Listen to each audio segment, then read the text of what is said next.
की जय।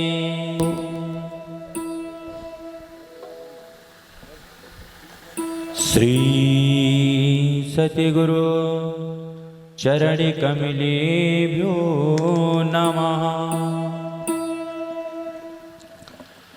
श्री राधा कृष्णाभ्यां नमः।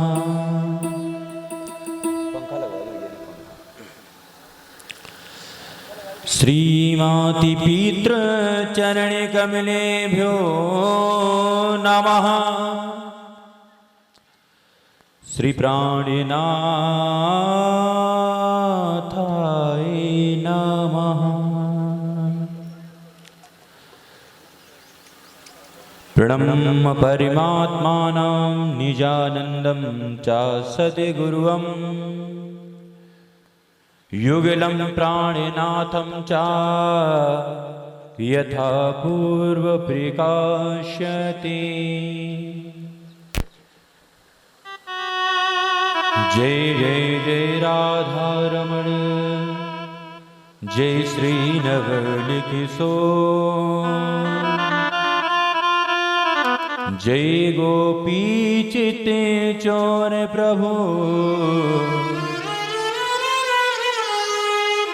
जय जय माखनी चोर।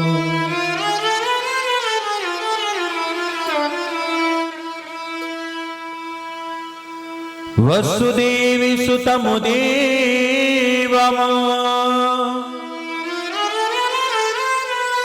कंसी चारूणमर्दनम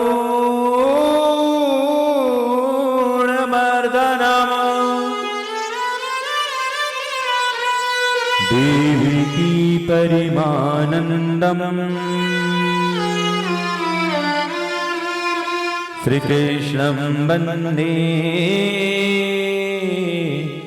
जगद्गुरु।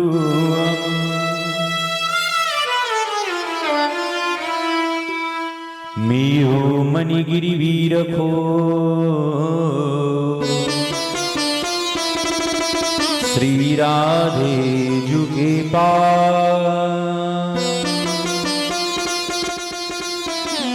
प्रेम व्याजे तीनो बड़ो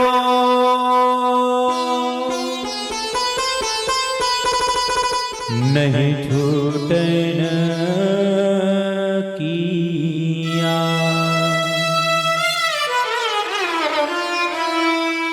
श्री राधे मेरी स्वामिनी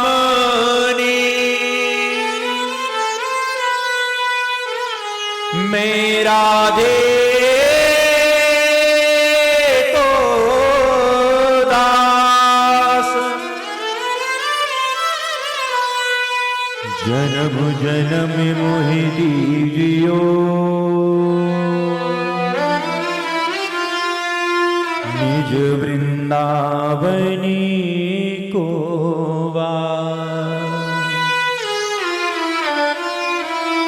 जन्म जन्म मोहि दीजियो निज चरण मेवा।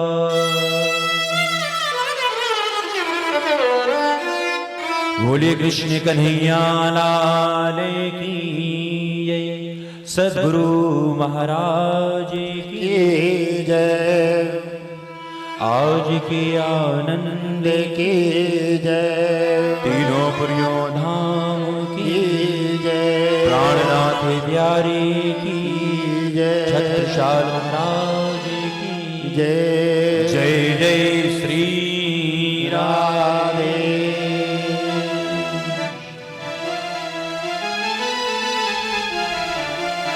सर्वप्रथम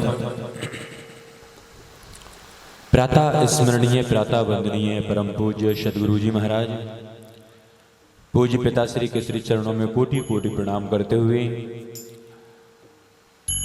मंच पर विराजमान समस्त संगीतक बंधु आचार्य बंधु भगवत पंडाल में उपस्थित माँ बहन बेटी बालक वृद्ध युवाजन गुप्त प्रकट संतजन, जहां तक भी मेरी आवाज पहुंच रही है, सभी के हृदय में बैठे हुए पूर्णात पूर्वम परमात्मा की छवि को निहारते हुए सभी को मेरा कोटि कोटि प्रणाम।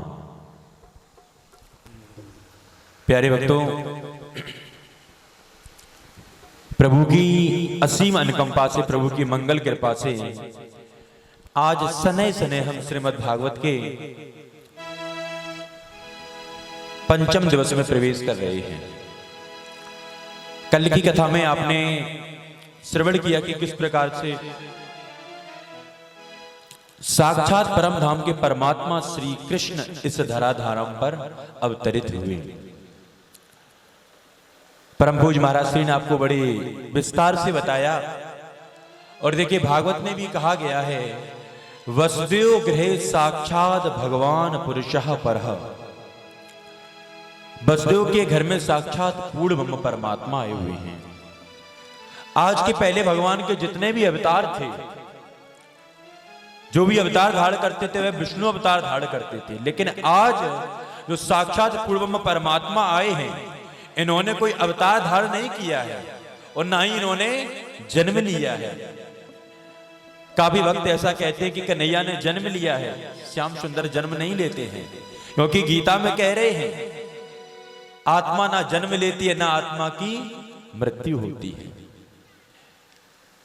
और कल की कथा में, अमर कथा के माध्यम से परम पूज्य महाराज श्री ने आपको बताया कि परम धाम में हम सभी ब्रह्मात्माओं का स्वरूप कैसा है?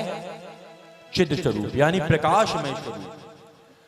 तो परमात्मा श्री कृष्ण जो परम धाम से अवतरित हुए, गोलोक धाम का जो कलेवर है, उनका जन्म नहीं बल्कि साक्षात कारागृह में वह प्रकट हुए थे। बोले कृष्ण कन्हैया लाल की जय हो। गोलोक धाम का कलेवर कारागार में प्रकट हुआ। और जब वह गोलोक धाम का कलेवर ब्रज में नंद के यहां पे पहुंचा, तो उसी कलेवर में यानी उसी शरीर में पूर्ण ब्रह्म परमात्मा का आवेश स्थापित हुआ। तो इस प्रकार से आज पूर्ण ब्रह्म परमात्मा नंद यशोदा के घर पे मानो उनके आंगन में खेल रहे हैं। अभी आप कथा सुन रहे थे कि किस प्रकार से श्याम सुंदर ने मात्र 6 दिन में, जब कोई लाला को जन्म होवे ना, तो 6 दिन के बाद एक त्योहार मनाओ जावे। परीक्षित जी महाराज, अब आपके दर पे होता हो ना होता है, लेकिन हमारे ब्रज क्षेत्र में बहुत होता है। छठी बोले हैं, आपके यहाँ पे होता है छठ पर्व। कन्हैया का जब छठ पर्व मनाया जा रहा था, देखिए श्याम सुंदर का स्वागत करने के लिए कौन आए? अभी आप सुन रहे थे, पूतना मौसी कन्हैया का स्वागत किया। लेकिन श्याम सुंदर भी कहते हैं, मैंने कल भी बताया था, श्याम सुंदर की एक प्रतिज्ञा है, भाव का भूखा हूं मैं, भाव ही एक सार है, भाव से जो मुझे भजे उसका भव से बेड़ा पार है। पूतना के अंदर एक भाव था कि मैं इस लाला का वध करूंगी, वध करने के भाव से आई थी। देखिए गोस्वामी जी कह रहे हैं, क्या बड़ी सुंदर रामचरितमानस के अंदर एक चौपाई आती है, भावी कुभाव ऐनखे आलसहु, नाम जपते मंगले दस दिसहु।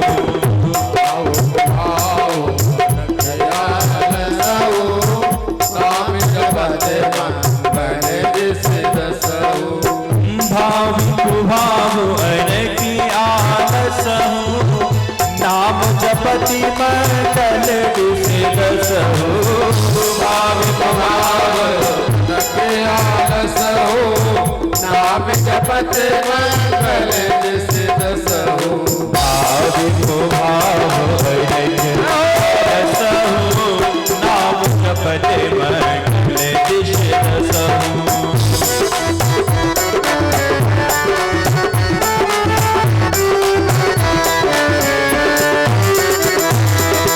कहने का तात्पर्य परीक्षित जी महाराज, चाहे भाव से लो या कुभाव से लो, परमात्मा का नाम लो। पूतना ने एक भाव बनाया था कि मैं इसका वध करूंगी, यानी यदि साहित्यिक दृष्टि से देखा जाए तो कन्हैया के प्रति उसका कुभाव था। लेकिन श्याम सुंदर ने कहा, मेरे द्वार पर जो आता है, चाहे वह भाव से आए या कुभाव से आए, यदि मेरे द्वार पर आता है तो उसका उद्धार निश्चय है, निश्चय है, निश्चय है। ये मेरे गोविंद की लीला है। और देखिए कन्हैया की लीला में कितनी सुंदर बात ये और आती है। आपने जब भगवान श्री राम की लीलाओं को देखते हैं तो श्री राम ने जितने भी दैत्यों का उद्धार किया है, राम उनके पास चलकर गए हैं। ताड़का का उद्धार किया तो विश्वामित्र जी के साथ चल के गए, कल मैंने आपको सुनाया था, चल के गए। और अंत में जब रावण का उद्धार किया, अंत में जब रावण का उद्धार किया तो आपको लंका चल के जाना पड़ा, लंका तक गई।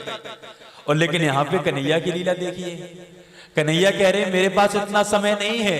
और देखिए हमारे पुराण भी कह रहे हैं, शास्त्र भी कह रहे हैं कि जो परमात्मा होता है, जो परमेश्वर होता है, जो परम शक्ति होती है, एक कार्य मांगत्य कोटि कार्य चकार। परमात्मा केवल एक कार्य के लिए आते हैं और असंख्यों कार्य अपने आप हो जाते हैं। कन्हैया कंस का उद्धार करने के लिए आए थे, लेकिन छुटपुट जो देवी देव है ना, छुटपुट है जो राक्षस, उनका उद्धार अपने आप होता चला जा रहा है। और आज उसी संज्ञा में कन्हैया ने पूतना का उद्धार किया। लेकिन कन्हैया की एक बात और है, श्याम सुंदर कहते हैं कि मैं अपने भक्तों के पीछे सदैव मारा मारा फिरता हूं, लेकिन जो भक्त मेरी ओर एक कदम बढ़ाता है, 100 कदम बढ़ा के मैं उसको बाहों से उठा लेता हूं, अपने हृदय से लगा लेता हूं। आज पूतना का कन्हैया ने उद्धार किया। उसके पश्चात आज श्याम सुंदर परीक्षित जी महाराज छोटे से पालना में झूल रहे हैं, छोटे से पालना में। और जब पालने में झूल रहे हैं ना, मैया यशोदा आती है, कहती है अरे, उन्हीं के साथ उनकी गोपियां आ जाती हैं।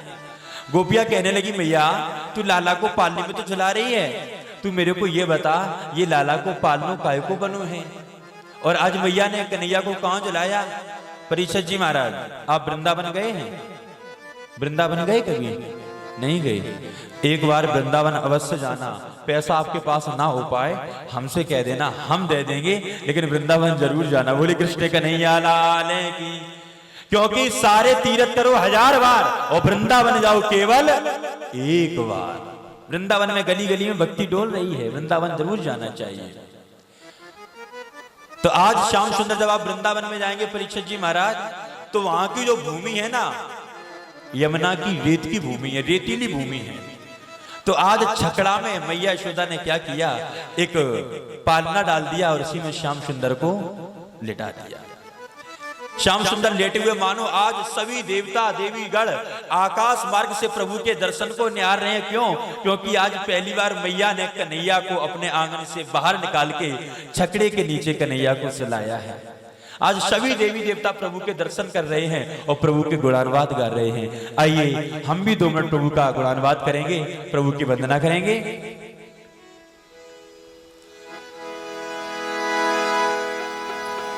कृष्ण गोविंदे गोविंद हे गोपाल नंदिला। कृष्ण गोविंदे गोविंद हे गोपाल नंदिला। कृष्ण गोविंद गोविंद हे गोपाल नंदिला।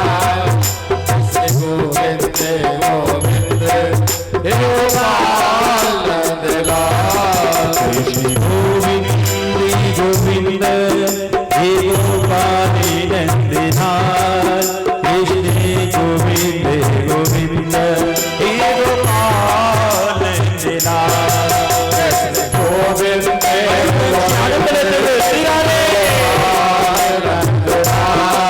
कृष्ण गोविंद गोविंद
प्यारे भक्तों, आज श्याम सुंदर पालनी में झूल रहे हैं, लेकिन परीक्षित जी महाराज इधर कंस को आज चैन नहीं है।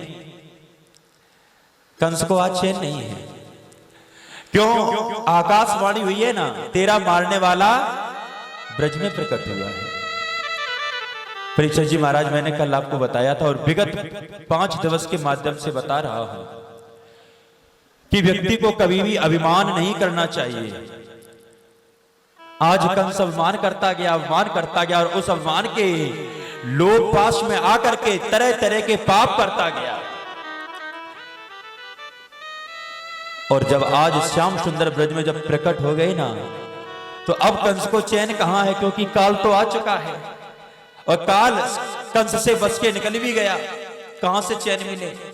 तरह तरह से अपने मित्रों को बुला रहा है। भागवत के अंदर आया है, उसके जितने भी मित्र थे, और भाई जो दैत्य होगा उसके मित्र कौन होंगे? दैत्य के मित्र तो दैत्य ही होंगे।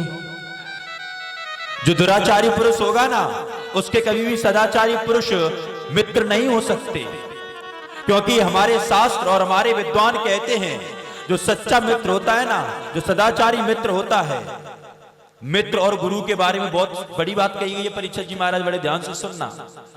जो सच्चा मित्र होगा, यदि आप अपने सच्चे मित्र की, सदाचारी मित्र की संगत करेंगे, तो उस मित्र की संगत से आपकी रंगत बदल जाएगी, आपकी रंगत बदल जाएगी। और जो सच्चा गुरु होगा, सच्चा गुरु जबकि आप जब संगत करेंगे, सच्चे गुरु के आप जब चरणों में जाएंगे, तो निश्चय है कि वह गुरु आपका चरित्र बदल देगा। इस बात में बिल्कुल भी संशय नहीं है। जीवन में ये दो पहलू बड़े विचित्र हैं, और व्यक्ति के भविष्य का निर्माण देखा जाए तो इन्हीं दो के ऊपर होता है, या तो गुरु के ऊपर या फिर मित्र के ऊपर, जिसमें मित्र पहली सीढ़ी होता है। क्योंकि बचपन जब होता है ना, जब हम खेलते कूदते हैं तो सबसे पहले मित्र बनता है, गुरु तो बाद में हम खोजते हैं। बोले कृष्ण कन्हैया लाल की। तो कंस है ना, उसके मित्र भी वही हैं।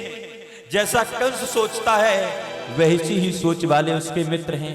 आज श्याम सुंदर जब पालने में झूल रहे हैं, तो एक देर है दैत्य, जिसका नाम है सक्टासुर। देर है आता है, उस सख्त पे विराजमान हो जाता, छकड़े पे विराजमान होता है, दबाने लगता है। क्योंकि जमुना की रेती है ना, रेतीली भूमि है, तो छकड़ा दबने लगता है। श्याम सुंदर तो मानो प्रतीक्षा ही कर रहे थे कि मामा जल्दी आओ, मैं आपका भी उद्धार करूं, क्योंकि मेरे पास ज्यादा समय तो है नहीं, मेरे पास ज्यादा समय नहीं, पूरे संसार नहीं, पूरे विश्व ब्रह्मांड का भार मेरे ऊपर है। तो यदि एक ही जगह समय व्यतीत करता रहूंगा तो कैसे काम चलेगा। सक्टासुर आता है, मानो उसको लगता है कि मैं अपने भारी भरकम शरीर दिखाई तो नहीं दे रहा है, लेकिन इस भारी भरकम शरीर से मैं छकड़ा दबा के इस बालक का वध कर दूंगा।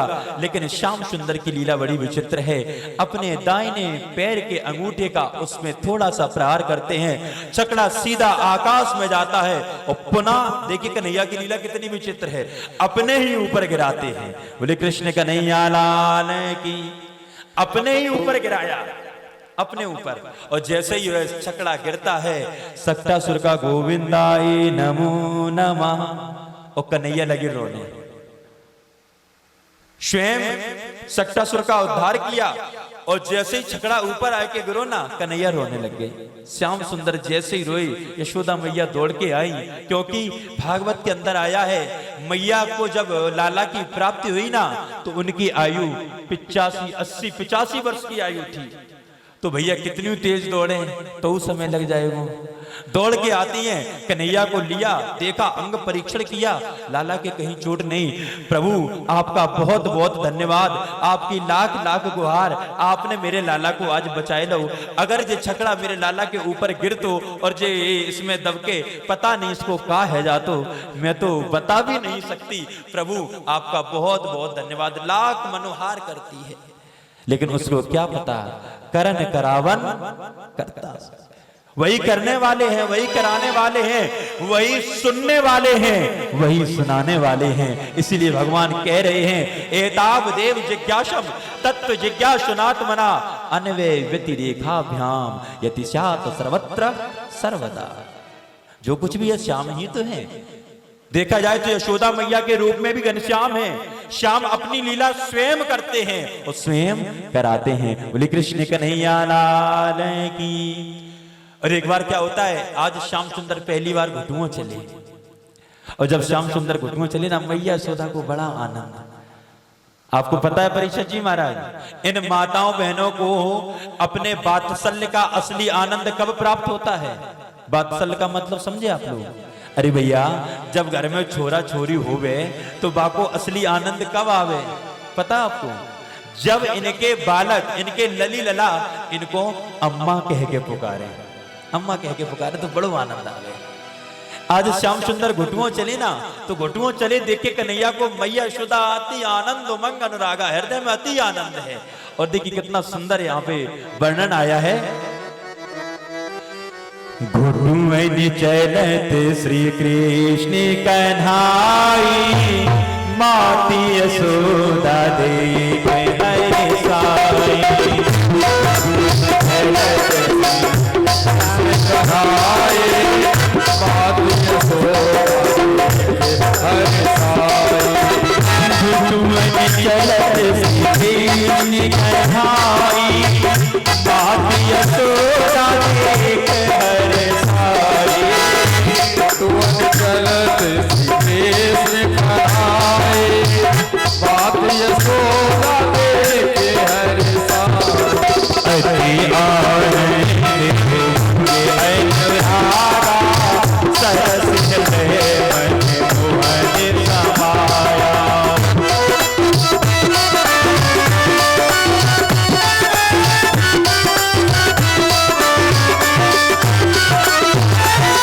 अति आनंद है।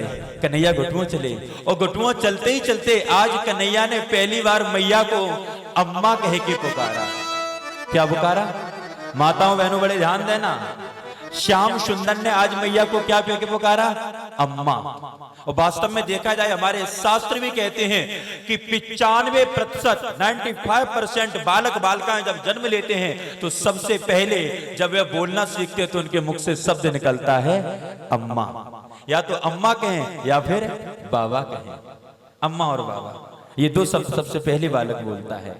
आज श्याम सुंदर ने अपनी माँ को अम्मा कहा, और जैसे ही अम्मा कहा ना, यशोदा मैया का वात्सल्य उमड़ पड़ा, दौड़ के जाती हैं, कन्हैया को गोद में उठाना चाहा, लेकिन कन्हैया घुटुओं केवल चलते चलते थोड़ी दूर निकल जाते हैं।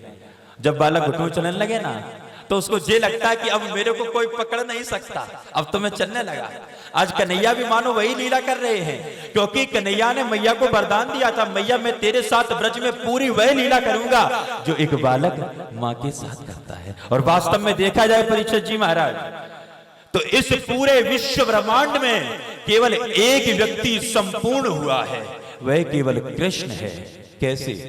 बड़ा ध्यान देना आप लोग भाइयों लोग। कल यहाँ पे कवि सम्मेलन हुआ था, बड़ी सुंदर कवियों ने हमारे कन्हैया के ऊपर बहुत सुंदर सुंदर बातें कही, तो मेरे को भी कुछ याद आ गया। मैंने कहा इन लोगों को तो नहीं सुनाऊंगा, लेकिन अपने भक्तों को जरूर सुनाऊंगा। बोले कृष्ण कन्हैया लाल की। इस पूरे विश्व ब्रह्मांड में यदि कोई एक कंप्लीट मैन हुआ, संपूर्ण व्यक्ति हुआ है, तो वह केवल कृष्ण है।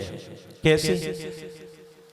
जब बालकाल में थे, बचपन में थे, तो बचपन उन्होंने ऐसे जिया कि आज प्रत्येक माँ अपने बालक में कन्हैया की छवि देखती है कि मेरो कान्हा है। कन्हैया ने अपना बचपन कैसे जिया? आज प्रत्येक माँ, प्रत्येक पुरुष अपने छोटे से बालक में किसकी छवि देखता है? कन्हैया की छवि। और जब श्याम सुंदर युवावस्था में आए, जब युवा हुए, तो उन्होंने प्रेम भी ऐसा किया कि आज प्रत्येक बालक बालिका कन्हैया का उदाहरण देके कहते हैं, देखो कैसे कन्हैया बनो घूम रहे हैं। ऐसा कन्हैया ने प्रेम किया। और उसके पश्चात जब श्याम सुंदर अपने कर्तव्य के पथ पर आरूढ़ हुए, तो महाभारत जैसा युद्ध सारथी बनके अर्जुन को, उन 5 पांडवों को कितनी अछोड़ी सेना के सामने विश्व विजयी बनाया। तो इस पूरे विश्व ब्रह्मांड में केवल एक ही व्यक्ति संपूर्ण हुआ, वह केवल कृष्ण है, जिसने केवल 5 पांडवों को, जो वनवासी पांडव थे, उनको संपूर्ण विश्व का राजा बना दिया। ऐसे कृष्ण आज वृंदावन में गली गली में मैया के साथ लीला कर रहे हैं। आज श्याम सुंदर घुटनों चल के थोड़े ऊंचे चढ़ जाते हैं। यहाँ पे सूरदास जी बड़ा सुंदर लिख रहे हैं कन्हैया घुटुआ चल चल के ऊपर चढ़ जाते हैं। परीक्षित जी महाराज, जब आप गोकुल में जाएंगे ना, तो गोकुल में वे पुराने भवन आज भी बने हुए हैं, उसी तरह के भवन आज भी बने हुए, छोटी छोटी दीवारें हैं। श्याम सुंदर घुटुआ चल चल के जाते हैं, उन दीवारों पर चढ़ जाते हैं और वहीं से यशोदा मैया को उनका नाम लेके पुकारते हैं, अरे ओ यशोदे, ओ यशोदे। और जैसे यशोदा नाम कह के पुकारा ना, मैया कहती है अच्छा अब तू इतना बड़ा हो गया, मेरा बाप बन रहा है, मेरा दादा बन रहा है, जो मेरा नाम लेके पुकार रहा हूं। अरे लाला यहाँ पे आजा, मेरी बात सुन। सूरदास जी, नेत्रहीन सूरदास ने कितने सुंदर इस चित्रण को संजीव किया है। सही भक्त बड़ा आनंद लेंगे और आपसे केवल एक ही प्रार्थना करेंगे कि कन्हैया की इस बाल लीला का यदि आपको सच्चा आनंद लेना है तो दोनों हाथ उठा के ताली बजाते हुए श्याम सुंदर का आनंद लेंगे। कहने लगी मोहन मैया मैया, कहने लगे मोहन मैया मैया, कहने लगे मोहन मैया मैया, कहने लगे मोहन मैया मैया, कहने लगे मोहन मैया मैया, कहने लगे मोहन मैया मैया। पितानंद से बाबा बाबा, पितानंद पितानंद से बाबा बाबा, पितानंद से बाबा बाबा, और हनी भर से भैया, कहने लगे मोहन मैया मैया, कहने लगे मोहन मैया मैया।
भैया हो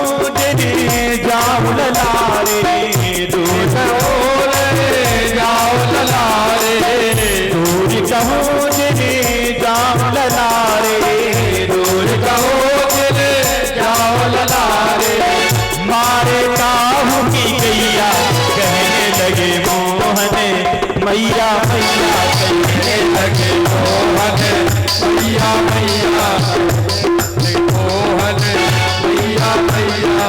सूरदास घनी श्याम छवि पर, सूरदास कभी श्याम छवि पर, सूरदास प्रभु श्याम छवि पर, सूरदास प्रभु श्याम छवि पर। बार बार बनी दैया, कहने लगे मोहन मैया मैया, कहने लगे मोहन मैया मैया, कहने लगे मोहन मैया मैया, कहने लगे मोहन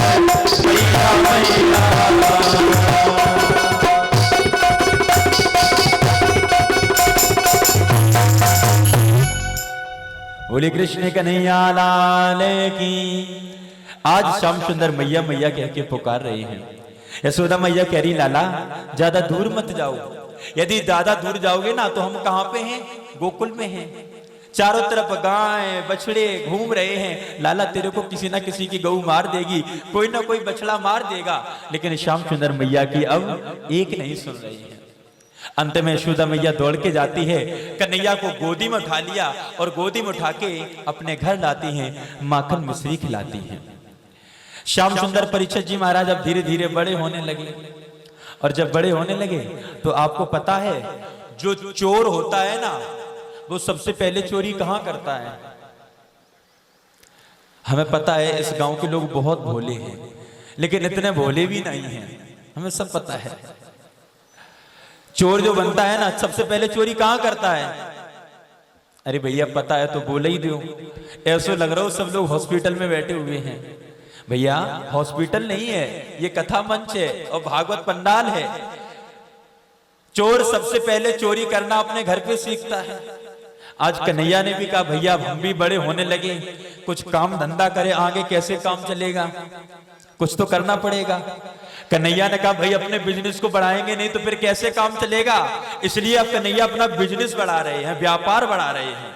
और कन्हैया को व्यापार तो आप लोग जानो ही, सबसे पहले कन्हैया को व्यापार, जो यदि कन्हैया का कोई मुख्य व्यापार है तो चोरी करना है। क्या करना है परीक्षित महाराज? चोरी करना।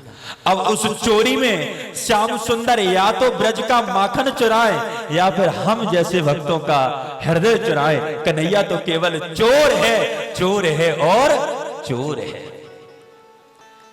कहने का तात्पर्य परीक्षित महाराज, यदि आप अपना हृदय श्याम सुंदर को दे देंगे, अपना यह शरीर कन्हैया को समर्पित कर देंगे, तो ये चोर इतना जिम्मेदार चोर है, लापरवाही बिल्कुल नहीं करता है, इतना जिम्मेदार चोर है कि आपके हृदय को ऐसे संभाल के रखेगा कि आपको कभी भी कोई कष्ट नहीं होने देगा। बोले कृष्ण कन्हैया लाल की। तो आज मानो ब्रज में जितनी गोपियां हैं वे कन्हैया को अपना हृदय रूपी माखन खिलाना चाह रही हैं।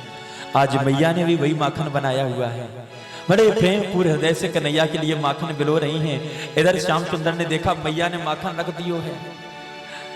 कन्हैया श्याम सुंदर मैया माखन बिलो रही है, श्याम सुंदर जाते हैं मैया की गोदी में बैठ जाते हैं। मैया भूख लगी है, भूख तो मैया ने क्या किया, लगी स्तनपान कराने। जब स्तनपान कराने लगी और उधर एक कढ़ाई पे, परीक्षित जी महाराज ध्यान देना, एक लोहे की कढ़ाई पे दुग्ध गर्म हो रहा है, दूध गर्म हो रहा है। कढ़ाई किसकी है परीक्षित जी महाराज? लोहे की, सिल्वर की नहीं है, एल्यूमिनियम की नहीं है। आजकल की माताएं बहनें कढ़ाई जल्दी से साफ हो जाए इसलिए लोहे की कढ़ाई प्रयोग करना बंद कर दिया, एल्युमिनियम की कढ़ाई प्रयोग करते हैं। और फिर कहते हैं महाराज हमारे शरीर में खून की कमी हो गई है, अब आप कोई दवाई बताओ। श्याम सुंदर के लिए आज दुग्ध किसमें गर्म हो रहा है? लोहे की कढ़ाई में। कहने का तात्पर्य यदि आप अपने बालकों को दुग्ध जो पिलाती हैं वह दुग्ध लोहे की कढ़ाई में यदि गर्म करके पिलाएंगी, लोहे की कढ़ाई की सब्जी यदि खिलाएंगी, तो आपको कभी भी आयरन की गोली लेने की आवश्यकता नहीं पड़ेगी। आपको अलग से हीमोग्लोबिन, हेप्टोग्लोबिन लेने की आवश्यकता नहीं पड़ेगी, क्योंकि कन्हैया की लीला में बहुत ज्ञान भी है। ज्ञान सहित विज्ञान है ना, विज्ञान सहित ज्ञान है।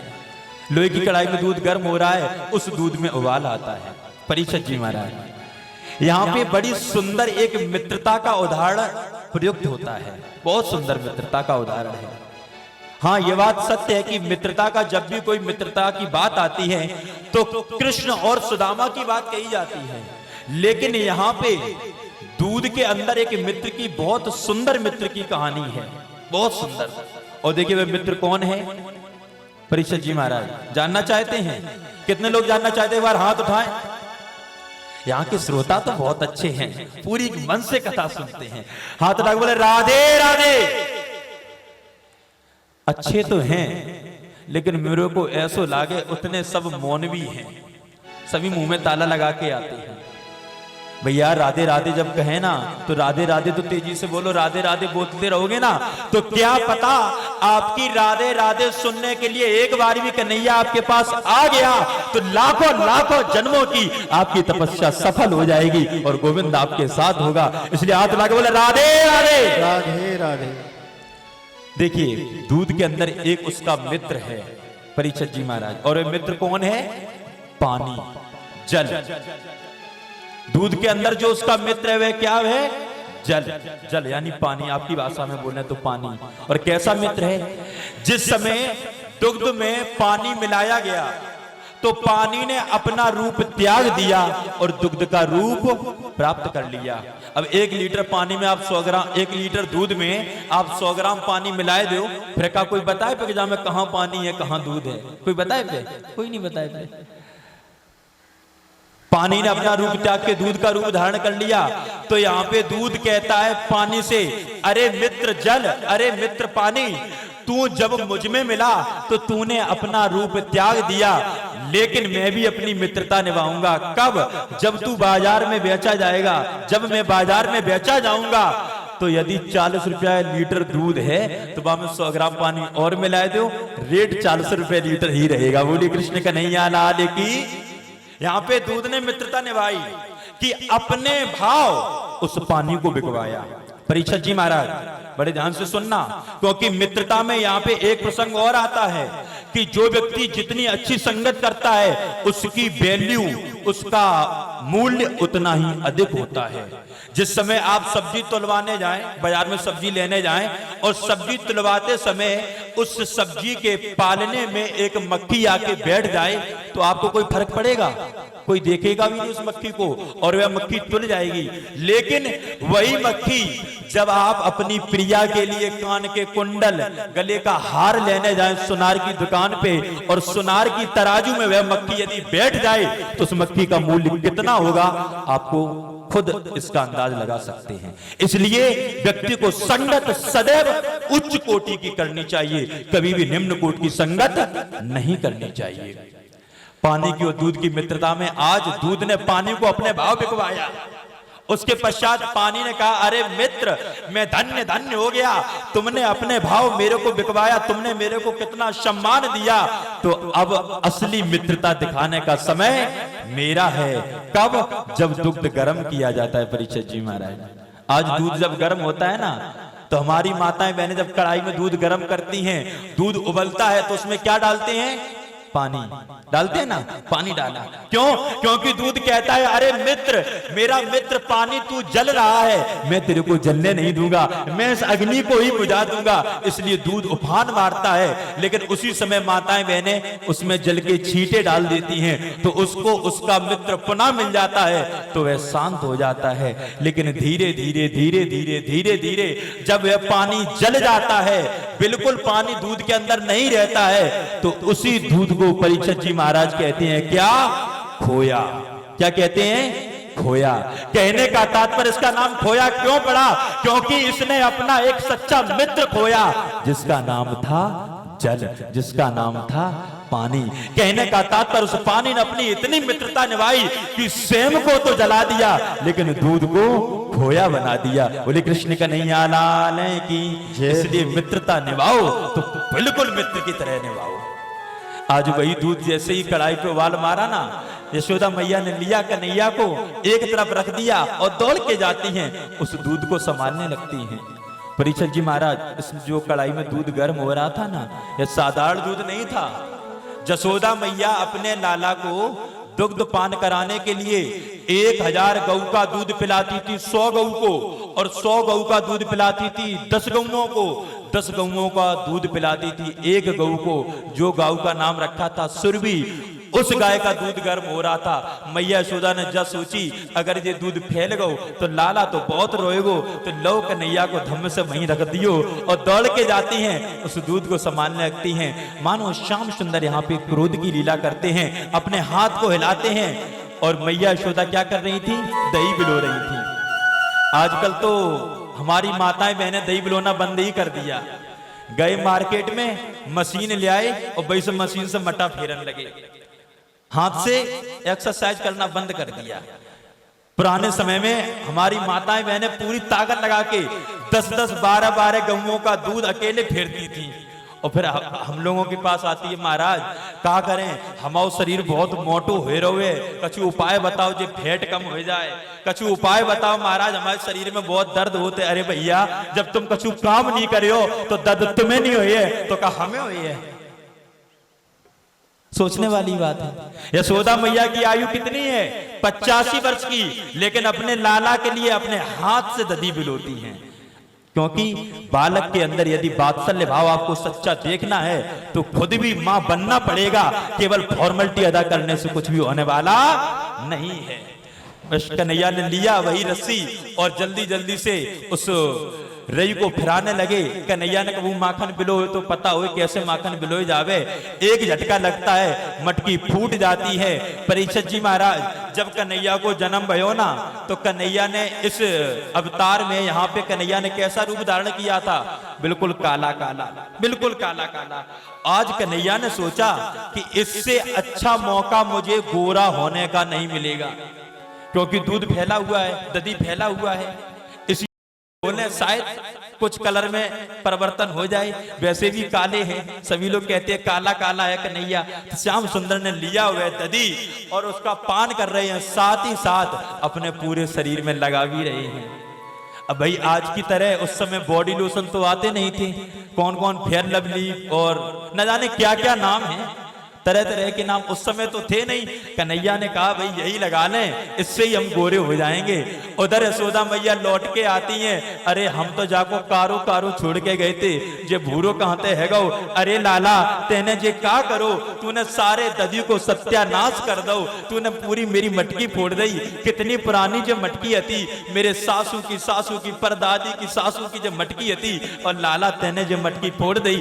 आज मैं तो को ना छोड़ू, आज मैं तो को बांध के रखो, बांध के रखो। देखिए कन्हैया की लीला।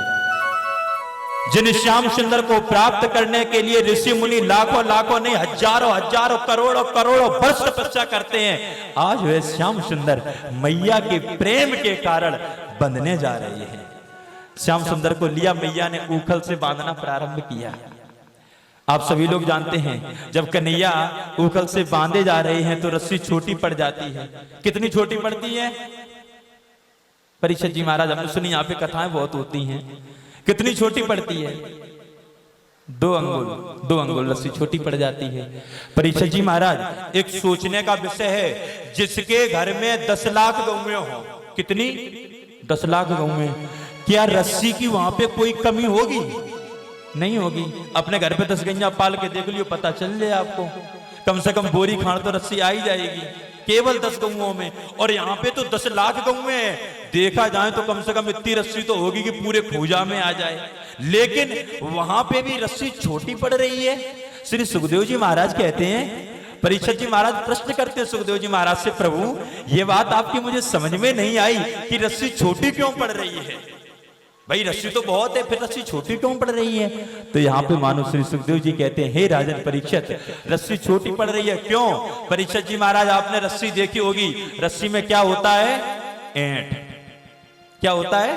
ऐंठ। और जिसके अंदर ऐंठ होता है, श्याम सुंदर कहते तू मुझसे दूर रहे, तू मेरे को प्राप्त नहीं कर सकता। ऐंठ है। और ऐंठ के साथ साथ जब आप रस्सी को खोलेंगे तो उसमें 3 लड़ियां होती हैं। कितनी लड़ियां होती है परीक्षित महाराज? 3। कहने का तात्पर्य यहाँ पे मानो श्याम सुंदर एक तत्व का विवेचन कर रहे हैं, कह रहे हैं कि मैया मेरे को सतोगुण, रजोगुण, तमोगुण यानी इन 3 गुणों के द्वारा नहीं बांधा जा सकता। मैया मैं तो गुणातीत हूं और मेरे को इन 3 गुणों से बांधना चाहती है, इसलिए रस्सी 2 अंगुल छोटी पड़ जाती, बार बार छोटी पड़ रही है। मैया कह रही अच्छा, आज तू इतना मोटो है रहो है, कितनो मोटो है जाए, आज मैं तू को ना छोड़ू। क्रोध है मन में ना, आज मैं तो को ना छोड़ू। ली एक रस्सी, उसमें फिर गांठ लगाई, फिर बांधना चाहा, रस्सी फिर 2 अंगुल छोटी। अंत में मैया थक जाती है, कहने लगती है, हे भगवान पता नहीं आज जब मेरे लाला को का है गौए, न जाने इतनो मोटो पत्रो कैसे है रोए, बार बार रस्सी छोटी पड़ जात है। आज जो अगर लाला नहीं बंध पाओ तो हम अपना कोई काम ना कर पाए, हे भगवान जो लाला आज बंध जाए। श्याम सुंदर ने मन में सोचा कि भाई कैसे भी लिया हो मैया ने, लिया तो मेरा ही नाम है, कहे हमसे बड़ो भगवान तो कोई है ही ना, सबसे बड़े भगवान तो हम ही हैं, इस समय ठेकेदार तो कन्हैया ही है ना। तो चलो कोई बात नहीं, मैया ने कैसे भी लिया मेरा नाम लिया है, अब मैया को ज्यादा हम परेशान नहीं करेंगे। और श्याम सुंदर प्रेम के वश में आकर के उस रस्सी से बंध जाते हैं, बंध गए। प्रेम के प्याले पढ़कर प्रभु को नियम बदलते देखा, अपना मान टले टल जाए, भक्त का मान ना टलटते देखा। कन्हैया कभी भी अपने भक्तों का मान टलने नहीं देते हैं। आज श्याम सुंदर प्रेम के वशीभूत होकर बंध जाते हैं। उसके पश्चात मैया अपने कार्य में लग जाती है। श्याम सुंदर इधर घुटुओं चल के जाते हैं। मैया के आंगन में दो वृक्ष खड़े हुए हैं, अर्जुन के वृक्ष। दोनों वृक्षों के बीच में कन्हैया ने ऊखल फंसाई और एक झटका लगता है, दोनों वृक्ष गिर जाते हैं। दो दिव्य पुरुष प्रकट होते हैं, प्रभु की वंदना करते हैं। सर्ग स्थित निरोधारार्थ काम काम मयोहिया, तम कामम कामा धनम कामा भवाय कामे, यत्य कामनी केल कलाप कुंडतः कामोप्य कामा विमदो बहु विहा, तम माननी मानदम सदा श्री मोहन मान दोष्यम। प्रभु की वंदना की और वंदना करने के पश्चात प्रभु के ही चरणों में विलीन हो जाते हैं, ज्योति के रूप में प्रभु के चरणों में विलीन हो जाते हैं। यह पूरी लीला कौन देख रहे हैं? कन्हैया के साथ में जो बढ़ रहे हैं, पल रहे हैं छोटे छोटे ग्वाल वाल, जो कन्हैया के बाल सखा है। उन्होंने देखा कि दो दिव्य पुरुष प्रकट हुए। कन्हैया को यानी लाला को प्रणाम करो, क्योंकि अभी कन्हैया का नाम तो रखा नहीं गया। लाला को प्रणाम करो और अदृश्य हो गए। और वृक्ष गिरने की आवाज जब होती है ना, तो मैया दौड़ के आती है, गोपियां दौड़ के आती हैं, कहती हैं अरे ये तो वृक्ष बिल्कुल सही खड़े हुए थे, अचानक क्या हुआ? ना तो कोई आंधी आई, ना कोई तूफान आया, ये वृक्ष कैसे गिर गए? और लाला कहाँ गया? लाला तो अंदर दबा हुआ है। दौड़ के जाती है मैया, इधर गोपियां भी आती हैं और मैया को भला भला कहने लगी, अरे निर्दयी यशोदा, तो को तनिको लज्जा ना आवे? तेरी 85 वर्ष की आयु और तो को थोड़ी लज्जा ना आवे? छोटो से लाला और तूने भाई पत्थर की उखल से बांध दियो। यशोदा मैया मन में जब सोच रही, जब लाला को हमने बांधो तो कमरा में तो जो बाहर निकल के कैसे आओ, जाए उठाए को कौन लाओ? अब उन्हें क्या पता कि कन्हैया तो स्वयं सब कुछ है। वह तो ये सोच रही कि बांधा तो मैंने अंदर था, ये बाहर कैसे आया? इधर जो बड़ी बूढ़ी बूढ़ी गोपियां हैं वह यशोदा मैया को भला भला कह रही हैं, अरे यशोदा, तो को तनको लज्जा ना आवे? अगर तू जा लाला को ना पाल पावे तो तू हमें दे दे, हम जा लाला को पाल लिए, लेकिन ऐसो घृणित कार्य लाला के साथ कभी मत कर। यशोदा मैया शांत है। कन्हैया को लिया, छोड़ा और अपने गोद में बिठा लिया। जैसे ही कन्हैया को गोद में बिठाया, कन्हैया ने कहा कुछ तो लीला करनी चाहिए, यदि लीला नहीं की तो सब काम बेकार है। कन्हैया लगे रोने। अब जब रोने लगे, यशोदा मैया कह रही है, हे भगवान, आज तक लाला को जब हम गोदी में बिठाते तो जो रोवे से चुप है जा, तो आज तो जो रोए रहोगे, ठीक उल्टी लीला। तो श्याम सुंदर को छोड़ दिया। जैसे श्याम सुंदर को छोड़ा, श्याम सुंदर अब हंस खेल के पुनः दौड़ लगाने लगे और दौड़ते दौड़ते अपने आंगन में तरह तरह की लीला करने लगे। आज श्याम सुंदर चारों तरफ जब घूमते हैं तो चारों तरफ आनंद ही आनंद है। और परीक्षित जी महाराज, आज श्याम सुंदर ने पहली बार अपने घर में चोरी करी। क्या की? चोरी। और चोरी कैसे की? यशोदा मैया एक किवाड़ की आट में श्याम सुंदर को देख रही हैं। कन्हैया छीके में हाथ डालते हैं और माखन खाते हैं। खाते तो थोड़ा है, मुंह में ज्यादा लगाते हैं। मैंने भी आपको बताया ना, कन्हैया तो कालो है ना, भाई गोरे होने की बहुत जल्दी है, तो पूरे मुंह में जरूर लगावे कि गोरे हो जाएं। अब भाई आज की तरह क्रीमें तो थी नहीं, पाउडर तो थे नहीं। परीक्षित जी महाराज, क्रीम पाउडर की बात आई तो एक बात याद आई गई, यदि आप लोगन की आज्ञा होए तो बताओ हम बात कह दे, कह दें? कितने लोग चाहते हैं कह दें? एक बार हाथ उठाएं। हाँ भाई परीक्षित जी महाराज थोड़े गोरे हो जाए। नहीं, वो बात थोड़ी अलग है, क्योंकि बात क्रीम पाउडर की हुई ना। हमसे कहा गया कि महाराज आप कुछ ऐसी बात कहते ही नहीं जिससे जनता में थोड़ा आनंद आए, लेकिन हम कहते हैं भैया हम तो कन्हैया के आनंद में डूबे हुए हैं, संसारी बातों को कहने से क्या लाभ। लेकिन यदि बात हुई है तो कह रहा हूं। एक बार परीक्षित जी महाराज हम पेपर पढ़ रहे थे और पेपर में हमने पढ़ा क्या कि एक महिला सौंदर्य प्रसाधन केंद्र में गई। अब आप लोग समझ गए होंगे, बताने की आवश्यकता नहीं है। सौंदर्य प्रसाधन केंद्र समझे आप, यानी ब्यूटी पार्लर। ब्यूटी पार्लर में गई, उसके साथ उसका छोटा बालक भी था, छोटो बच्चा था। ब्यूटी पार्लर में महिला गई, 4 घंटा रगड़ाई भाई, 4 घंटा। और 4 घंटा के बाद जब वह महिला बाहर निकली तो बालक ने अपनी मां को पहचानने से इनकार कर दो, मेरी मैया है ही ना है, मेरी मैया है ही ना है। तो श्याम सुंदर भी आज मानो यही कर रहे हैं। उन्होंने कहा भैया कलयुग में जाएंगे तो ब्यूटी पार्लर होगा, इसलिए द्वापर में है, यहाँ पे तो कोई क्रीमें है नहीं, जूही क्रीम सबसे अच्छी है। माखन अपने मुख में लगा रहे हैं, चारों तरफ हाथ पैर में लगा रहे हैं। यशोदा मैया बाट एक किवाड़ की ओट से देखकर बड़ी प्रसन्न हो रही हैं, और लेकिन मन में सोचा यदि लाला को रोका नहीं तो आगे चल के ये बड़ा चोर हो जाएगा, और बड़ा चोर हो गया तो नंद बाबा के परिवार की थू थू हो जावे, इसलिए रोका।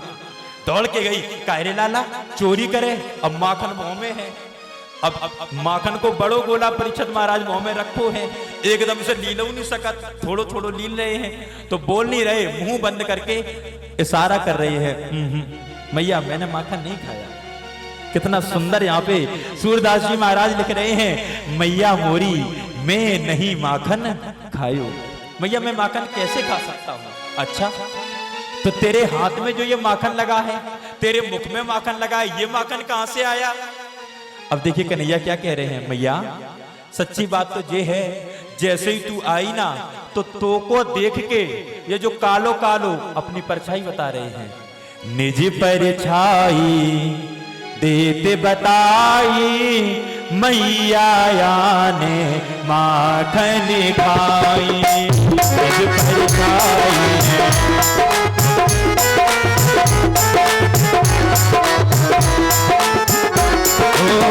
निज परछाई देते बताई मैया ने माखन खाई।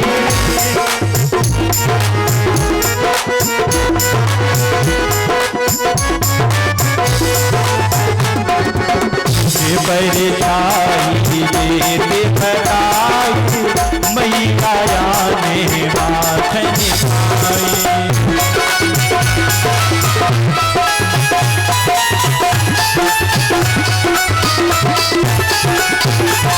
अपनी परछाई को देख के कह रहे मैया जुई तो माखन खावे, अपनी परछाई बता रहे हैं, मैया इसी ने माखन खाया, इसी ने मेरे मुख में लगाया है, इसी ने मेरे हाथों में लगाया है, मुख मेरे में यही लगावे मैया मोकू बहुत खिजावे, मैया मोरी मैं नहीं माखन खायो।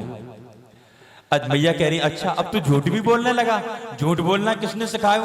मैया तूने ही तो सिखायो, मैं झूठ कहां बोल रहा हूं, सही कह रहा हूं। वास्तव में परीक्षित जी महाराज परमात्मा कभी झूठ नहीं बोलता है। तो क्या कन्हैया ने माखन नहीं खाया? कन्हैया ने माखन खाया है, और माखन नहीं भी खाया, कैसे? बिल्कुल संक्षेप में आपको बताना चाहूंगा और इशारा कर रहा हूं कैसे। निर्मल मणि जन सोई मोहे पावा, मोहि कपट छल क्षेत्र न मावा। निर्मल मन जन मोहे पावा, मोहि कपट छल क्षेत्र न मावा। निर्मल मणि जन सोई मोहे पावा, मोहि कपट छल क्षेत्र न मावा।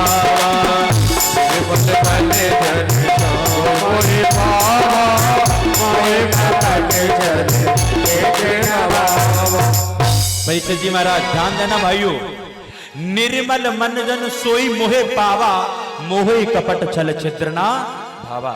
जिस समय मैया ने कन्हैया को कान पकड़ो और क्रोध में पूछा कायरे लाला तेने माखन खाओ, तो श्याम सुंदर ने तुरंत मना कर दिया, नहीं मैया मैंने तेरे क्रोध का माखन नहीं खाया मैया, जो तू क्रोध का माखन था जितना तेरा इसमें मैया, वो तो सब मैंने बाहर फेंक दिया, हाथों में लगा लिया, अपने मुख में लगा लिया।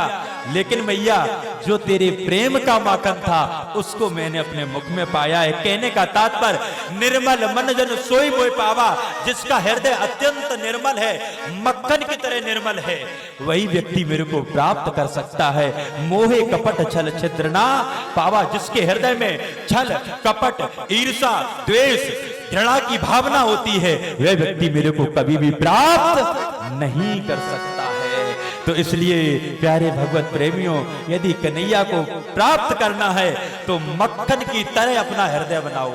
मक्खन कैसा होता है? निज प्रताप।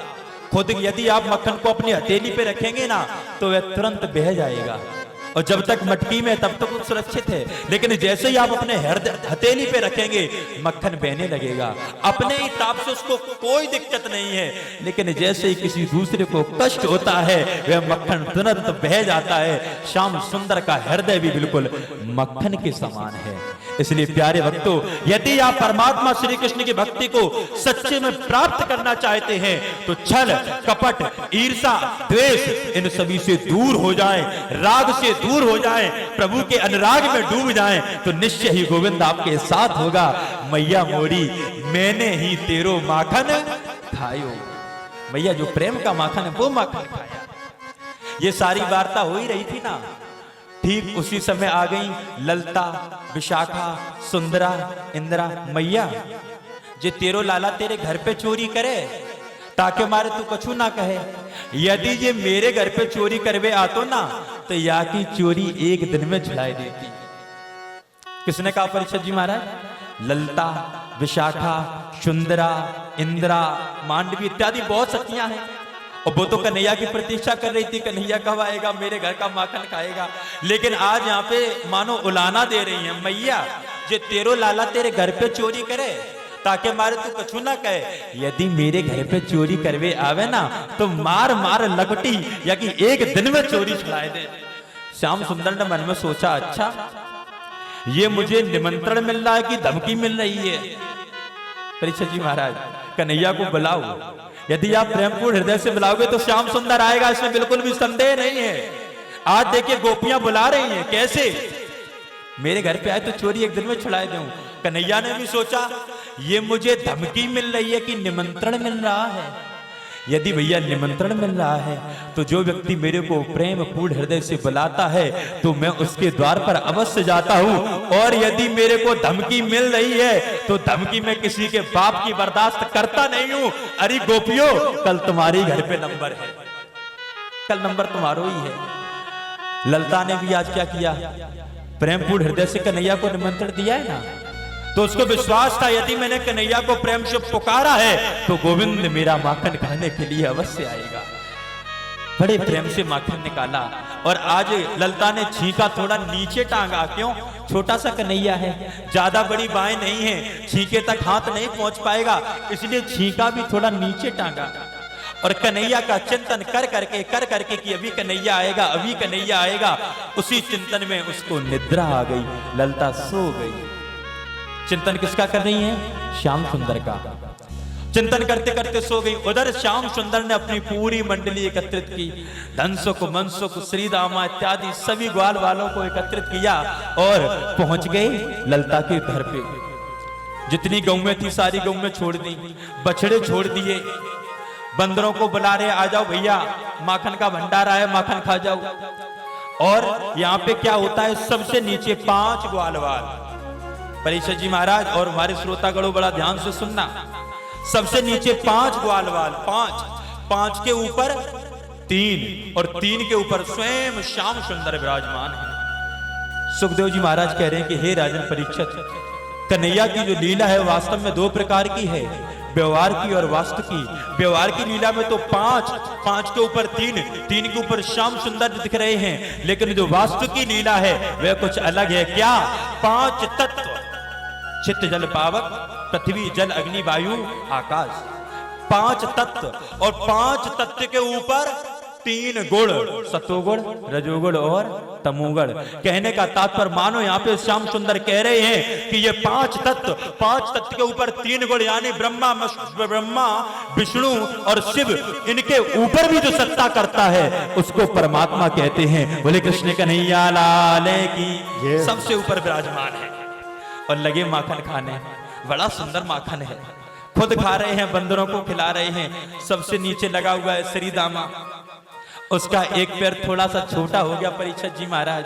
जब वो छोटा था ना तो उसकी मैया ने पोलियो के ड्रॉप्स नहीं लगवाए थे, इसलिए उसको पोलियो मार गया था, एक पैर छोटा था। कहने का तात्पर्य जब आपके बालक हों तो समय पे उनका टीकाकरण भी कराए। बोले कृष्ण कन्हैया लाल की। सरकार कितना अच्छा प्रचार करती है, जनहित में जारी करती है कि बच्चों का टीका अवश्य कराएं। श्री दामा की मैया ने बात सुनी नहीं तो लला को पोलियो मार गो, एक पैर छोटा है लेकिन दौड़ता बहुत तेज है।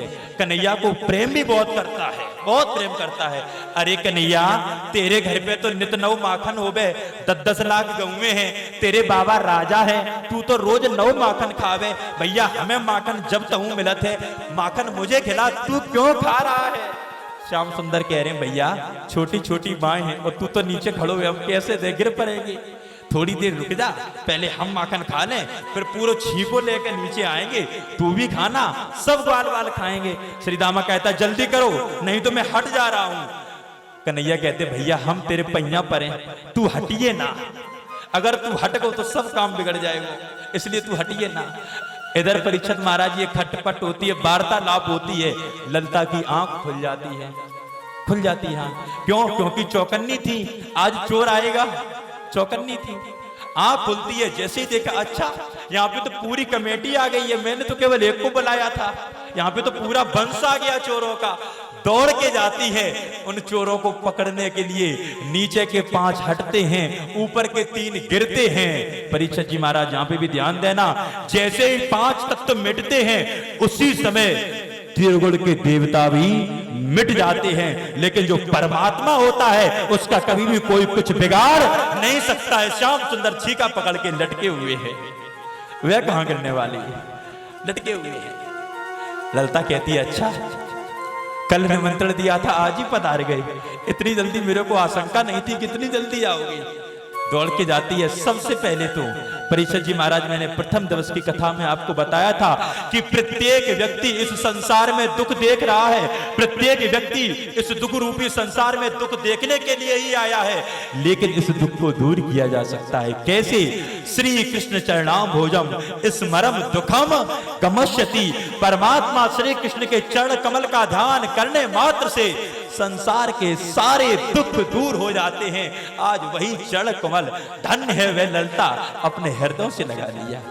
कन्हैया इन चरण कमल को देखने के लिए मैं कितनी लालायत थी, कितने वर्षों तक हम लोगों ने तपस्या की होगी, न जाने क्या क्या न क्या होगा, तब कहीं जाके तुम्हारे दर्शन हुए। चरणों को हृदय से लगा दिया, मानो अपने प्रेमांजलि के अश्रुओं से कन्हैया के चरणों को धो रही हैं। उसके पश्चात कहती हैं कन्हैया लाला छोड़ दो। श्याम सुंदर ने छोड़ दिया, छीका छोड़ दिया, उतार लिया। चौरे लाला चोरी करे, अब शांत हैं भाई, रंगे हाथ पकड़ेगे मना भी नहीं कर सकते, रंगे हाथ पकड़ेगे ना चोरी करते हुए, मना नहीं कर सकते, चोरी करते हुए। चलो आज मैया से शिकायत करूंगी, आज तुम्हारी मैया से शिकायत करूंगी और सूत सहित परीक्षित जी महाराज ब्याज यानी सूत सहित इस माखन को वसूलूंगी। अपनी मटकी फोड़ने लगती है अपने हाथों से। कन्हैया ने बेचारे ने एक मटकी ना फोड़ी है, वे अपने हाथों से फोड़ने लगी। कन्हैया कहने लगी ललिता सखी ए बताओ तुम जो मटकी का फोड़ रही हो, तुम्हारी अम्मा से नहीं खरीदेंगे, आएंगे नहीं वसूलेंगे, जा सो फोड़ रहे हैं। सारी मटकी फोड़ दी और लंबों से घूंघट मारो कन्हैया को बांधन चाह रहे हैं। अब भैया एक बार प्रयास किया था मैया ने भी नहीं बांध पाया था, तो आज प्रयास कर रही है ललिता, कन्हैया को बांधना चाह रही है। लेकिन यहाँ पे बताया गया है चिदादित्यम किशोरांगम, परमात्मा का जो स्वरूप है वह कैसा है? प्रकाश का स्वरूप है परीक्षित जी महाराज, और प्रकाश को कभी भी जड़ वस्तु से बांधा नहीं जा सकता। कन्हैया को कैसे बांध सकते हैं? प्रयास कर रही है रस्सी से बांधने का, लेकिन बंध नहीं पा रही है। श्याम सुंदर कहते हैं अरे ओ भोरी मो को ऐसो लागे तो को गांठी लगाए वो ना आवे, हाथों को गांठी लगाए उससे खाएं। भोली भोली बातों में ललता आ जाती है, कन्हैया के हाथ में रस्सी दे दी। श्याम सुंदर ने कहा चलो दोनों हाथ आगे करो। ललता ने दोनों हाथ आगे कर दिए, कन्हैया ने दोनों हाथ रस्सी से बांध दिए। चलो दोनों पैर आगे करो। तोतली बोलन है ना, दोनों पैर आगे करो। ललता ने दोनों पैर भी आगे कर दिए, श्याम सुंदर ने दोनों पैर भी बांध दिए और अंगूठा दिखा के दौड़ने लगते हैं। अब मुझे पकड़ के दिखाओ, मैया के पास लेके चलो। जैसे ही दौड़ते हैं ललता कहने लगी, अरे विशाखा, अरे सुंदरा, अरे इंदिरा, अरे देखो देखो गोपियों, ये कन्हैया मेरे को अपनी मीठी मीठी बातों में फंसा के मेरे को रस्सी से बांध के जा रहा है। अरे पकड़ो पकड़ो पकड़ो। अब भैया कोई शोर मचावे तो आस पड़ोस के तो आ ही जाएंगे। सभी सखियां दौड़ पड़ती हैं, कन्हैया पुनः पकड़ लिए जाते हैं, पुनः पकड़ लिया। कन्हैया ने कही आज हम बुरे फंसे। परीक्षित जी महाराज, कोई चोर पहली बार चोरी करन जाए और पहली चोरी में वो पकड़ जाए तो बाको का हाल हुई है। आज पकड़ गए श्याम सुंदर, उन्होंने कहा आज तो पक्का मेरी मार पिटेगी, आज तो नकटी बजेगी, बच नहीं सकती। सखियां पकड़े हुए कन्हैया को। परीक्षित जी महाराज जब आप ब्रज में जाएंगे तो ब्रज की सखियां लंबो घूंघट मारे, बहुत लंबो, और उनकी आवाज इतनी तेज हो गए कि 1.5 गांव तक आवाज जाए। जैसे अगर ब्रज की एक गोपी तुम्हारी पूजा में आ जाए तो पूजा से बोलवो चालू करे, साकिन तक आवाज जाइए, बोली कृष्ण कन्हैया लाल की। इतनी तेज आवाज होती है। लंबो घूंघट मारो और कन्हैया को हाथ पकड़ो, चलो आवाज तो शिकायत करें। इधर कन्हैया मन में सोच रहे हैं यदि मैया के पास पहुंच गए तो बात गड़बड़ है। श्री दामा को बुलाया, भैया तू ही बचा सकता है। क्यों? क्योंकि ललता सखी जो है ना वो रिश्ते में तेरी भाभी लगती है, जल्दी आ मेरे पास। मला लिया आ गए। कन्हैया कहते हैं अरे जा गांव की भोरी कितनी निर्दयी, तब से मेरे एक ही हाथ को पकड़े हैं, जाने के अब दूसरों हाथ पकड़ लें, अब मेरे हाथ में दर्द होने लगो। ललता ने सोचा हाँ ये तो हो सकता है, कन्हैया के छोटे छोटे हाथ हैं, भाई एक हाथ में दर्द होने लगा होगा, चलो दूसरा हाथ पकड़ लें लाला को। जैसे ही दूसरा हाथ पकड़ना चाहो, श्याम सुंदर मानो यहाँ पे कहते हैं कि जिसने मेरा एक बार हाथ पकड़ लिया और यदि वो हाथ मेरा छोड़ता है तो दोबारा उसको मेरा हाथ प्राप्त नहीं होता है। कन्हैया ने अपना हाथ ना पकड़ा के लिया श्री रामा का हाथ, ललता के हाथ में पकड़ा दिया और स्वयं कुंज गलियों से होते हुए मैया के पास पहुंच गए। मैया मुंह को बहुत भूख लगी है, जल्दी से रोटी दे। जसोदा मैया कहने लगी अरे लाला जब दोपहरिया में तो को कहां से रोटी दे, भाई रोटी को टाइम तो सुबह और संजा 2 बार भोजन होता था ना, पहले कलेवा और बयारू 2 बार भोजन होता था। अब आजकल तो बात अलग है, सुबह नाश्ता जिसमें नहीं है कोई आस्था। महाराज जी कर लो जो नाश्ता, जब कोई आस्था तो है नहीं। पितामह भीष्म महाभारत के अंदर कहते, परीक्षित जी महाराज बड़े ध्यान से सुन रहा, यदि व्यक्ति अपनी दीर्घायु चाहता है तो उसको केवल 2 बार भोजन करना चाहिए। कितने बार? केवल 2 बार। जब से भारत में जो नाश्ता आओ, जब नाश्ता ने सबकी आस्था ही बिगाड़ दी। बोले कृष्ण कन्हैया लाल की। श्याम सुंदर कहने लगे मैया मोह को बहुत भूख लगी है, कछु ना होए तो तू मोह को बासी रोटी ही दे दे, हम भाई को खाए ले। मैया ने चारों तरफ हाथ खवियाई, एक बासी रोटी मिल गई, भाई में मक्खन लगा के कन्हैया को दे दो। कन्हैया खाने लगे, लेकिन उधर क्या होता है, द्वार पर आवाज आती है, क्या?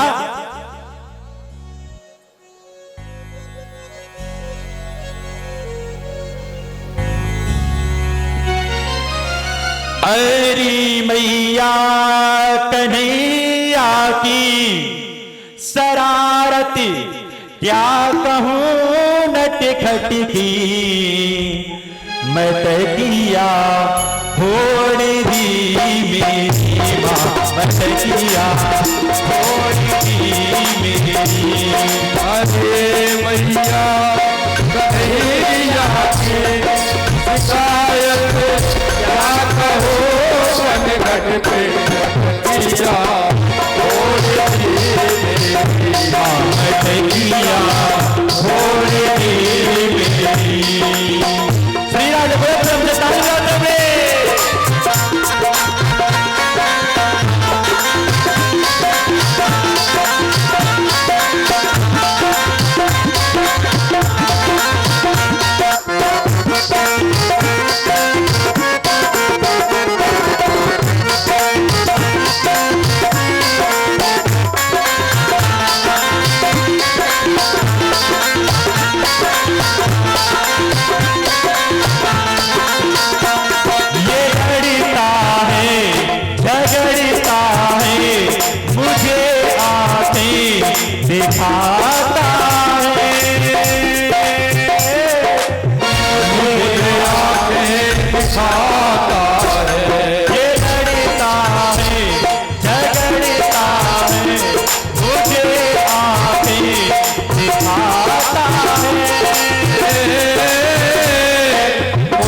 तोड़ दी कन्हैया तोड़ दी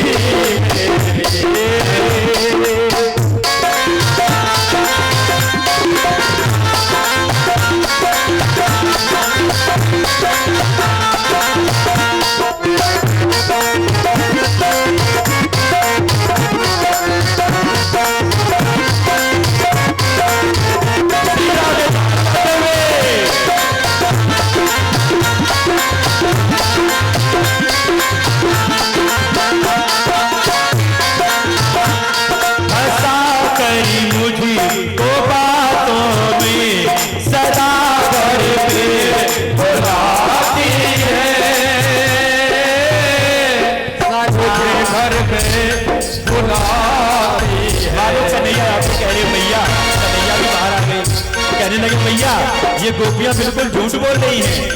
कन्हैया अपनी सफाई दे रहे हैं और कह रहे हैं क्या हंसा कर मुझे तो बातों में मुझे घर से बुलाते हैं मुझे घर पे बुलाती है मैया शिकायत ले आती है शिकायत लेके आती है ये झूठी है जमाने की ये झूठी है जमाने की कल मुझे बनघट मुरलिया तोड़ दी मुरलिया तोड़ दी मुरलिया तोड़ दी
और कन्हैया का प्रेम पूर्ण संवाद होता है।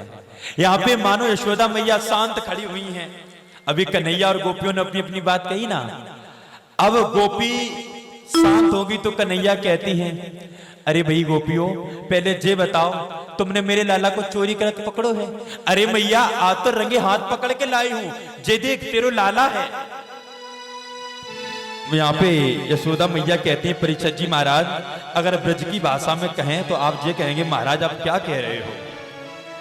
परीक्षित जी महाराज जब आप ब्रज में जाएंगे ना तो ब्रज में बड़ी सुंदर एक बात है, वहां के लोग जो गाली देते हैं, आप लोग जो गाली गलौज करते हो ना, जब लड़ाई होती है तो खूब गाली गलौज होता है, लेकिन ब्रज में जो गाली भी दी जाती हैं उन गालियों में भी इतना प्रेम होता है कि ऐसो लगता है बैठ के जो गाली सुनते रहे।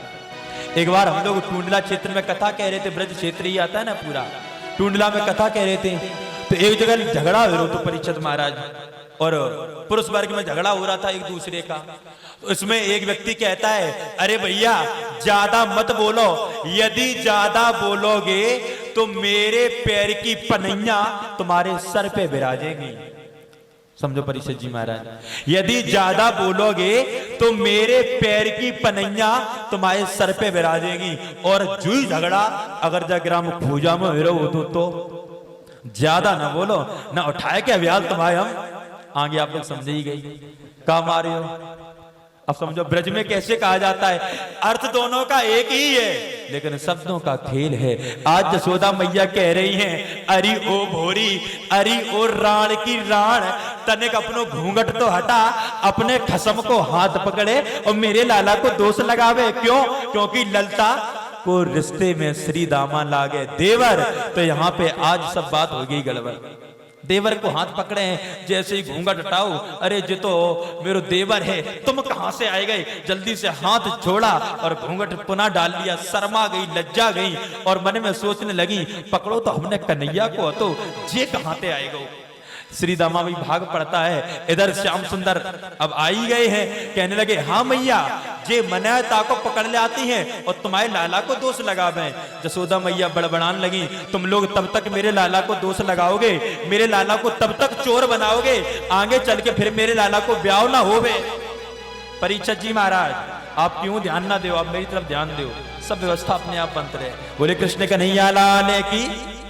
आज यशोदा मैया ने कहा, तब तक मेरे लाला को चोर बनाओगी, आगे चल के लागे मेरे लाला को ब्याह ना होन दो। कन्हैया ने आज पहली बार ब्याह को शब्द सुनो। और कन्हैया ने अपने जीवन में एक प्रतिज्ञा की थी कि मैया के मुंह से जो सुनते वही को झगड़ा कर देते। आज ब्याह को नाम सुनो, विवाह का नाम सुना तो झगड़ा कर दिया। मैया अब मेरे ब्याह कराओ। अब छोटे से कन्हैया कहां से ब्याह कराएं? भाई ब्याह तो तब हो जब कोई दुल्हनिया हो, अकेले अकेले तो भाव डरवाए ना दें, कोई दुल्हनिया तो हो। क्यों रे लाला, तेरे ब्याह हम कहां तक कराएं? अच्छे हमने तेरे सामने जब ब्याह की बात कर दी। अरे भाई ब्याह तो तब हो गए जब कोई दुल्हनिया हो। मैया हमने दुल्हनिया देख ली है, तो मैं देखने का कष्ट नहीं करूंगा। देखो कन्हैया कितना अपने मैया को ख्याल रख रही है। मैया को दुल्हनियों ने ढूंढन दे रहे, खुद ही ढूंढ ले, ढूंढने नहीं पड़ेगी। मैया कौन है? अरे बे कुछ समय पहले ब्रह्मान आए थे ना बरसाने से, उन्हीं की बेटी तो है, बेटी राधा। अच्छा, ब गोरी ब सुंदरी तेरे जैसे काले कलूटे से ब्याह करेगी? अरे ना मैया, वह मुंह से ब्याह करेगी। मैया तू यदि कहे तो हम बात भी चलाए रिश्ते की। अब देखो कन्हैया कितनी बड़ी बड़ी बातें कर रहा है। छोटा सा कन्हैया आज यहाँ पे विवाह की बात कर रहा है। ब्रज में बड़े सुंदर शब्दों में इस प्रसंग को गाया गया है। आइए सही वक्त बड़े प्रेम से कन्हैया के विवाह का आनंद लेंगे।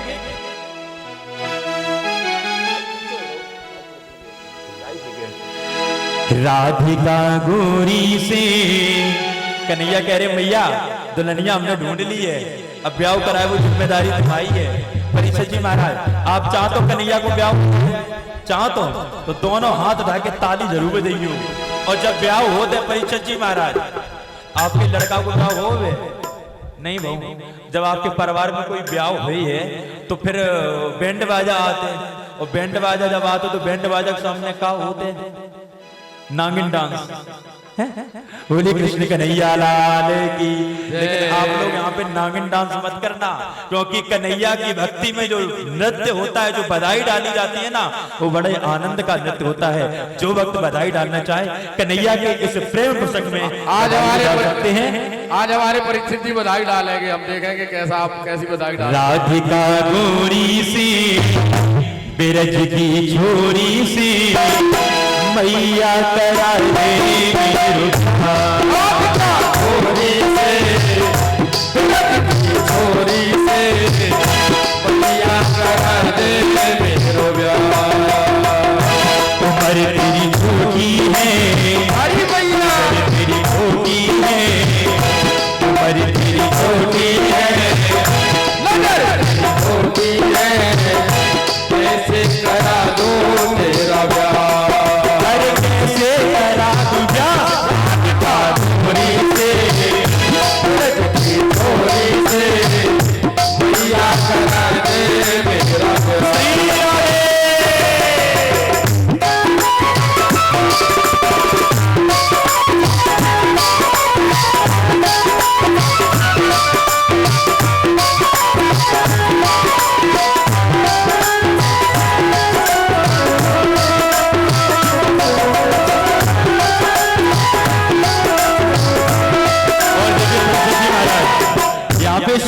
पहुंचकर मैया से कह रहे भैया मेरा ब्याह करा, और साथ ही साथ एक बात और कह रहे हैं, मैया अगर तूने मेरे ब्याह नहीं कराओ तो धमकी दे रहे हैं, यदि विवाह नहीं कराएगी ना तो फिर मैं तेरा कोई काम नहीं करूंगा। अरे जो नहीं ब्याह करवाए तेरी दुनिया काहे चलाओ, जो नहीं ब्याह कराए तेरी भैया काहे चलाओ। आज के बाद मेरी मैया गोदी में ना आओ, आज के बाद मेरी मैया तेरी गोदी में ना आओ। आएगा ए मजा अब जीत हार का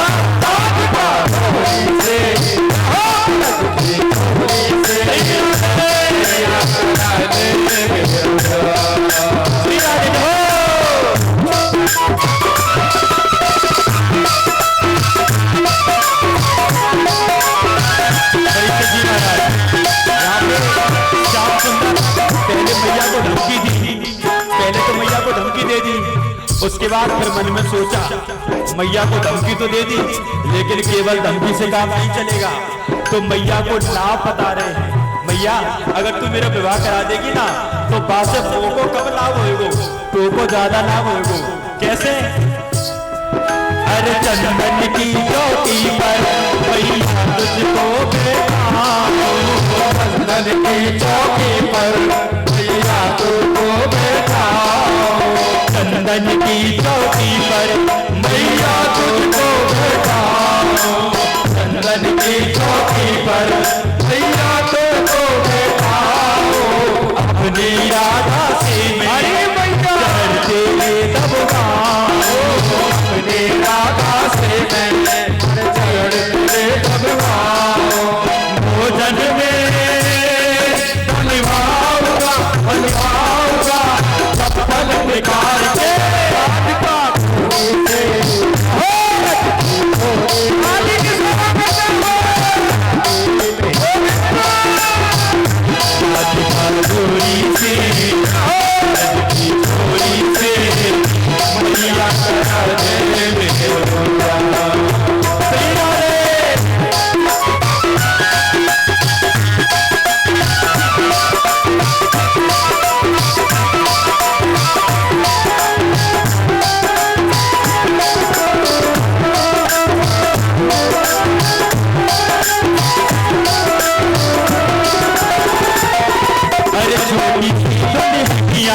तेरे अंगना में डोलेगी, छोटे से दो रतिया तेरे अंगना में डोलेगी, सी दुल्हनिया तेरे अंगना में डोलेगी, छोटे से दुल्हनिया तेरे अंगना में डोलेगी। तेरे सामने मैया घूंघट ना खोलेगी, तेरे सामने मैया घूंघट ना खोले। साहू से जाता हो बेटे द्वार पे,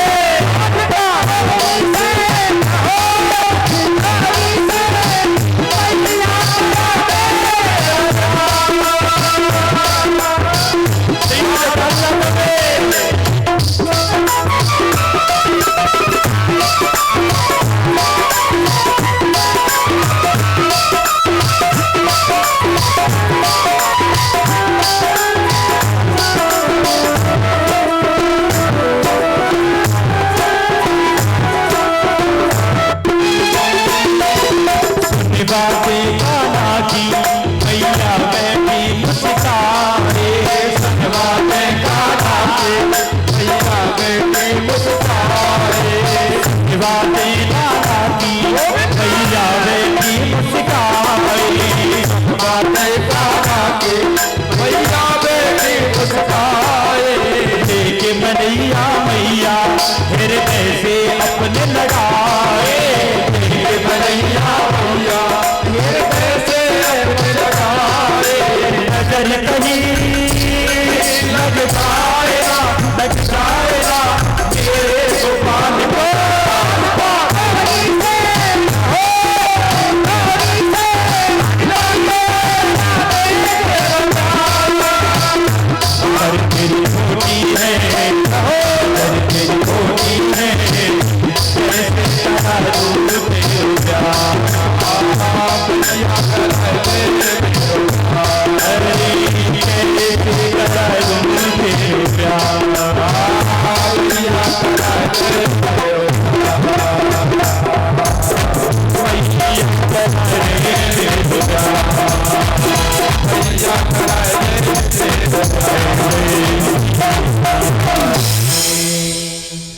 कहने का तात्पर्य परीक्षित जी महाराज, यहाँ पे बड़े सुंदर प्रेम का प्रसंग चलता है और अब आगे परम पूज्य महाराज श्री का आगमन हो रहा है। आगे की कथा आप उनके मुखारविंद से श्रवण करेंगे।